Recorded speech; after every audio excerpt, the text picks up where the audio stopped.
রান্না করছি কাটা বেরোবে।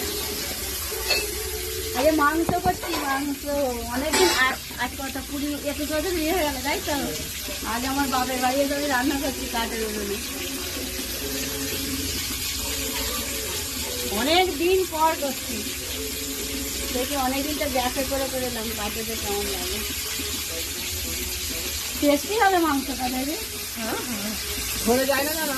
না না ধরবে না, দেখি ভালো জল নেই না। হ্যাঁ ভাজা ভুজি গুলো ঠিক করে করে নিস, হ্যাঁ?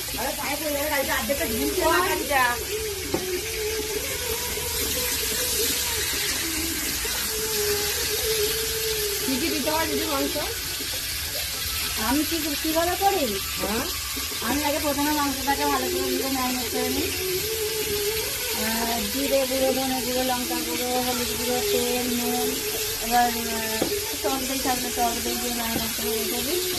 তারপর থেকে তো সবই তো দিয়ে ফেলেছি আর কি, ক্যাপসিকাম লঙ্কা থাকলে ক্যাপসিকাম লঙ্কা মানে এটা মাই আমি আগে পরে দেবো, খাবি তারপরে বলবি। এটা মাই মানে বলো দে দে আমায় দে, চলছে দেখেছিস আরে কেমন? ভালো দেখি বলো কি হয় কি আমার বন্ধুরা, আমার মারও দেখো কি নিয়ে